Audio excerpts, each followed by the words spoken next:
Welcome to Life Group Leader Training. And I'm excited about getting a chance to go through the ins and outs of what it looks like to lead a group with you. And so, without any further ado, let's dive in. The first thing that I want to look at is the vision on why we should lead.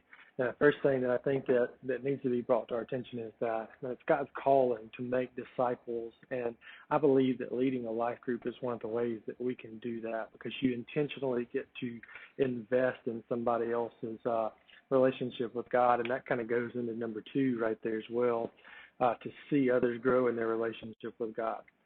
You get to do that on a life-to-life basis with people in your group when you lead a group. And then number three is to see lives change through the gospel. And there's so many times that we see people's lives just completely transformed through life-to-life relationships that are done within a group. And then the fourth thing is to help others commit, connect, care, and create. We're going to look at that a little bit deeper right now on our next slide, and this is called the Life Group Pathway. And so this is something that was created recently, but this is just kind of a pathway for our group members. It's an important thing for you to know as well as a new leader. And so the first step on the life group pathway to get to the top of the mountain there is commit. And there's two parts to that. It's commit to a group and commit to meet regularly. And so I think that's a really important step because if you can't commit to a group and you can't commit to meeting regularly, then you're not going to be able to ever grow. And so every life group member has to be able to commit to a group on those two levels. And then climbing up the mountain a little further is number two, connect. We want to connect with God's word and we want to connect with others. And so this is kind of what people think of when they think of what a group means. It's meant to study God's word and to dive in a little deeper together, but then also to connect with others in relationship. And so number two is connect. And going up the mountain a little bit further is number three, and this is the one that I feel like kind of gets lost in the weeds sometimes, but number three is care. And one of the biggest things that groups are for is for the care for each other. We care for each other when bad things happen in life. We care for each other when good things happen for each other in life. And so one of the biggest things that we can do is care for each other, but it's also to care for our city generously. I think that's one of the things that gets overlooked a lot of times, but it's looking for opportunities to love our city in different ways that you may see, whether that's a block party or it's raking somebody's yard or if it's going to serve an elderly person, whatever that looks like for your group, and to care for your city generously. And then the fourth thing at the top is create.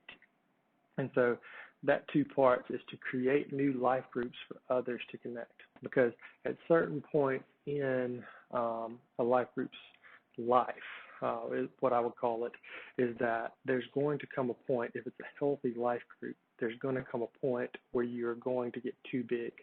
People are attracted to healthy, growing things like that. And so there's going to come a point where you get too big and the group is not able to communicate and love and care for each other in the way that they did before. And so we have to go into group life looking to create new life groups for others to connect and to create new life groups for others to grow. And so that's one of the things that at the top of the mountain, once you've stepped into group, once you've learned these other three steps, then it's time for you as a group member to go and to create new opportunities for others. And so as a leader of a group, then it's really important for you to know that on the beginning side of things, because from the very beginning, I want you to go in with a mindset of, I want to invest in somebody in this group who can then go and make disciples in another group, who can create another opportunity for somebody else. And so that's kind of our vision and our pathway for everybody that steps into a life group. So it's really important for you to know as a leader. The next thing is, how do I connect people to my group? The first thing that I would say is that it's really important for you just to ask people. It's important for you to personally engage others, to go up to somebody that you see on a Sunday or somebody that you are your kids are playing on a ball team together or whatever it may be, but to personally engage others and see where they are in their spiritual journey. Maybe it's an opportunity for you to personally invite them um, to your group. And then the second thing I got on here is to cast vision for the group. And what I mean by that is I mean that it's important for you to cast a vision to your group that they need to be looking outwardly to invite others into the group as well, because there are people in their spheres of influence that need to know Jesus and grow in him as well. And so the third thing is for members to reach out to others, to get your members to go and to reach out to other people that they have as well. And then the second way that you'll connect members to your group is through connecting through the exchange, whether that's a connection card or through social media. We will do our best to help connect people to the exchange, but by far the best way to connect people is by personally engaging them, whether that's you or one of the members of your group. And so the next thing I want to look at is preparing for the first meeting. What I would say right now is as you're getting your group started, maybe consider a core team. Maybe there's somebody that you want to be in the group with you that could co-lead with you, that could come around prayer for the group, or maybe they can get the food and the logistics around that, the meeting place and the logistics around that set up for you so that you don't have to worry about that. It's really important to have a core team, co-leaders that can go alongside you and help you as you go. It just takes some of the strain off of you as a leader.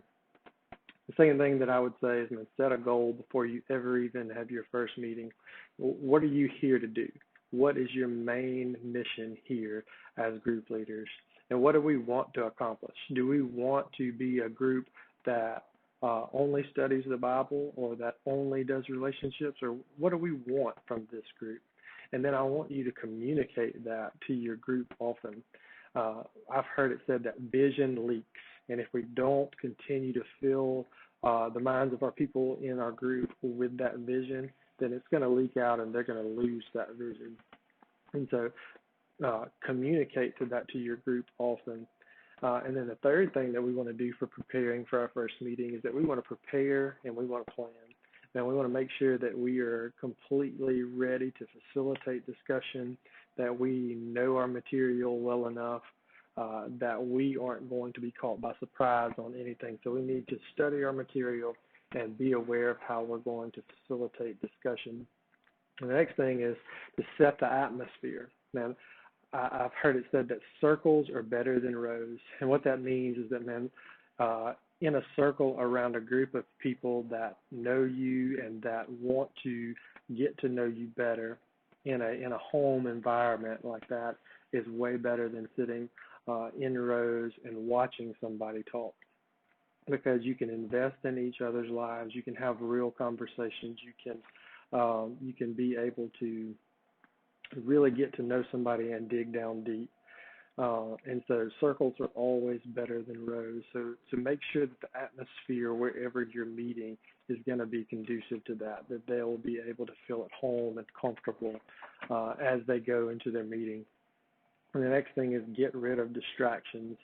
Whether that's a dog or whether that's phones or TVs going off, and make sure that the room is empty of distractions so that people will be able to concentrate and to focus on the things that are going on in their group time. And then the last thing is to be on time and end on time. I think it's really important, and it's going to go a long way with your group members, to be on time starting and to make sure that you end on time. A lot of times groups might go a lot longer than they're supposed to go, and somebody might not tell you in the moment, but it might have bothered them, and they may not come back because of it going so long and then not wanting that to be a weekly routine. But also it's important to be on time, because if you wait too late, then it's really hard to end on time. So just make sure that you go ahead and create that culture of being on time and ending on time from the very beginning of your group. And then the fifth thing, which is the most important thing for preparing for the first meeting, is that you need to connect with God. You need to pray for the meeting before they ever get there. You need to pray for your members before they ever get there. And you need to pray for yourself leading. I think it's important to do and to cover those things in prayer. And like I said earlier, it might not be a bad idea to grab other people who might be willing to pray for you and your meeting as you get ready to start. So let's look at the effective first meeting. The effective first meeting is then the first thing that I would say is you want to have a warm welcome. And I put out in parentheses that you lead this. And the reason that I say this is because being the leader of the group, people are going to identify with what you do, and they're going to replicate what you do. So then be ready and be prepared to welcome people in with a warm welcome. Number two, I put add a snack or a meal. This is not a must, but it's always a good thing to do because putting that meal or that snack in front of people breaks down some barriers, and it breaks down some awkwardness of having to come into a group of people that they may not know everybody. And so it breaks down a few barriers, and it also helps conversation to go more fluently. And then that third thing is break the ice and start strong. And so the reason I put that there is it's another barrier that you can break down by doing games or some kind of open-ended questions that will get people talking. Because a lot of people, if you dive right into a study, they're not going to talk as much as they would as if you give them some kind of fun question to start things off and to get them moving. So, man, I always try to do, even with my group that I've been leading for a while, I've been trying to do things that would break the ice from the beginning and get them started talking. Number four, I would say pray at the start and pray at the end. And always cover your meeting in prayer before you start. And then at the end, it's important to always make sure that you can pray for each other. And one thing that I would put on that is that you need to ask others in the group to pray regularly. You don't want to ever set up a culture that you are the only one in the group that can pray, but you want to always make sure that they know that this is a joint effort. This is something that you all want to do together, and prayer is one of those things. And then finally, I would just say be flexible because sometimes there may be something that pops up in a group that may not be something that you foresaw. And so if that's a sensitive issue with a group member and you feel like and you don't need to continue going with the schedule that you had at first to be able to deal with that issue, then just be flexible. Keep that in mind and know that sometimes things are more important than a schedule. So just keep that in your mind to be flexible. Facilitating discussion. Number one, I put is questions, and that is to ask open-ended questions. And I put an example there is what is something interesting that happened at work this week. The reason that you want to ask open-ended questions is you don't want to ask a question that ends with a yes or no answer because that's the easiest answer that people will give and conversation will die really quickly. And so you won't be able to keep the conversation going if you ask questions that end with a yes or no or a one-word answer. So try your best to ask questions that are going to need a bigger response. And then secondly, that's going to also help you to ask follow-up questions. And I put an example there of what makes you say that, or how do you think that would have affected you. This is really good to get conversation flowing in a certain way. And so always be looking as your people are talking to ways to ask follow-up questions. And the second one, I know that might be a little crazy to see on this PowerPoint, but start an argument. And what I mean by that, as you see in the example, is asking questions like, do you agree with the author on this point? Why or why not? That might get a conversation going in group. That would be a really good conversation that you might miss if you didn't ask a question like that.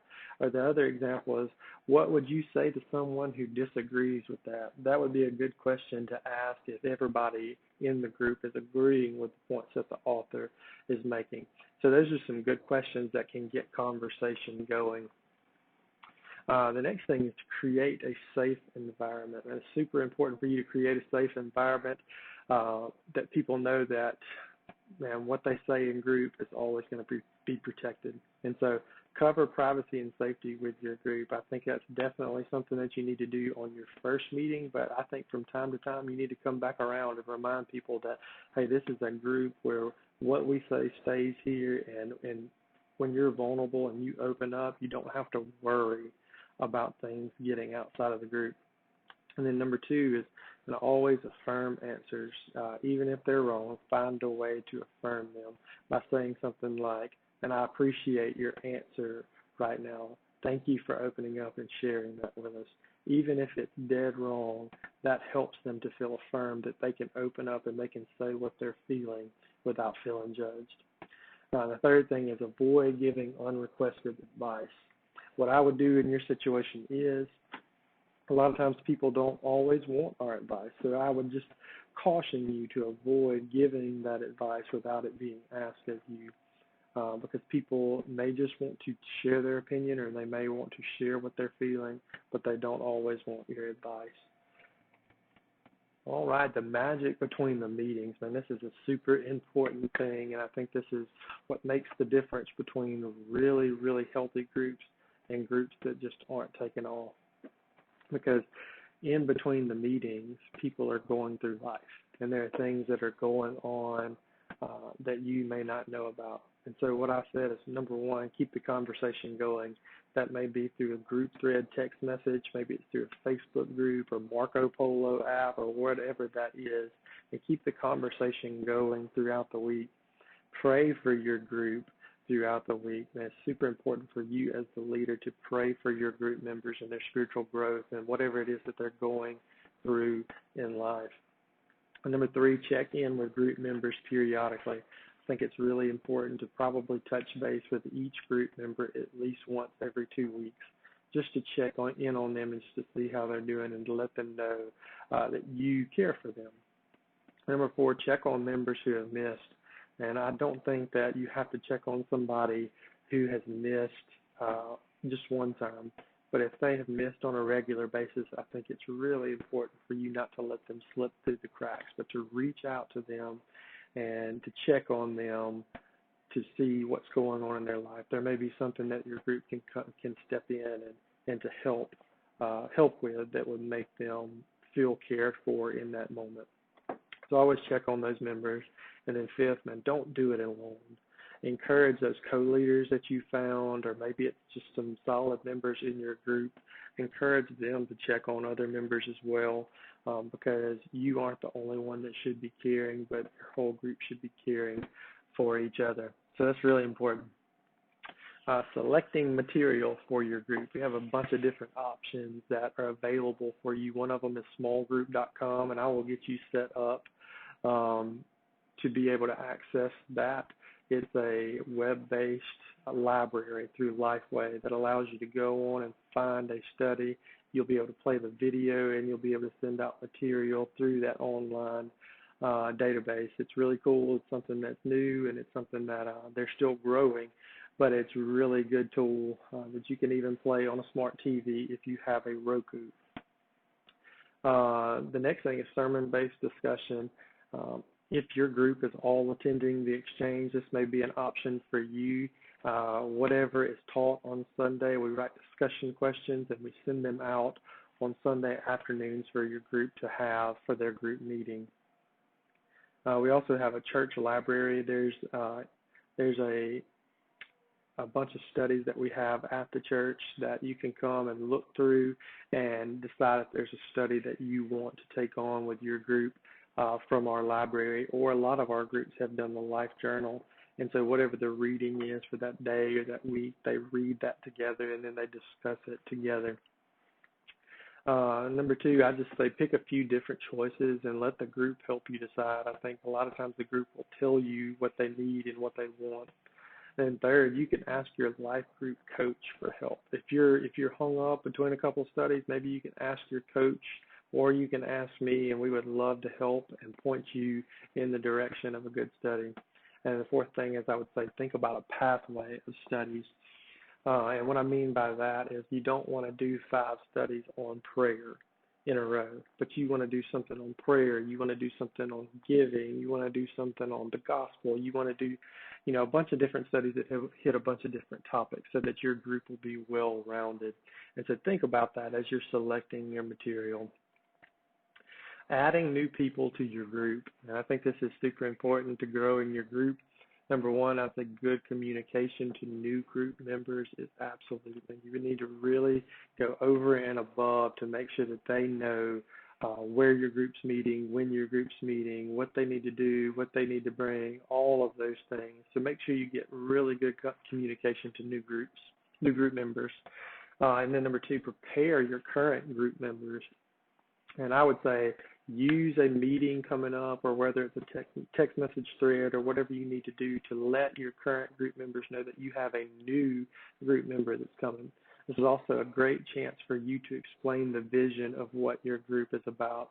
Explain to them that it's about bringing people in from the outside and to be able to invest in them and to grow them to a point within where they can go out and make disciples. And this is an example of when that's happening. Ask your group members to help that new group member transition into the group. It's really important for you not to be the only one that meets them with a smile, but the whole group needs to embrace them and bring them in. The third thing there is to be intentional with new members and plan for them. Maybe that's, hey, we're not gonna do week 3 of our study this week, but we're gonna do a barbecue at so and so's house. Just to kind of welcome in and to make it not such a formal thing. But think about those types of things as you have new group members coming. Do your best to meet them before possible, whether that's through a FaceTime call or even if it's just a telephone call. That would be even better. Or maybe you can touch base with them here on a Sunday morning and you can meet them at our gathering.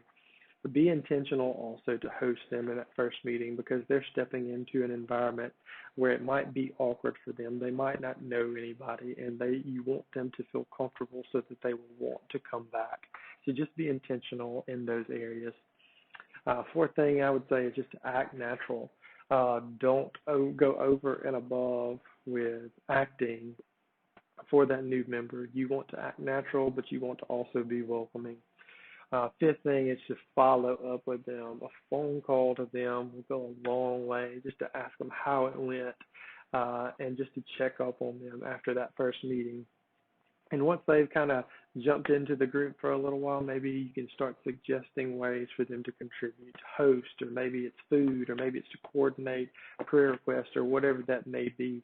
But give them options where they can jump in and feel even more a part of the group. I think once you get to step 6, you've got that group member as a solid group member in your group. Contribution within the group. And I would say this is super important to spread the workload.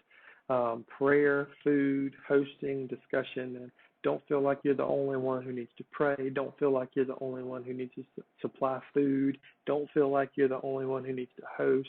And don't feel like you're the only one who needs to facilitate discussion. Maybe you can spread the workload around for members in your group. It helps people get buy-in for the group. They feel more a part of the group, and also will help you to spot a co-leader. And then starting new groups, man, this should be one goal of every group.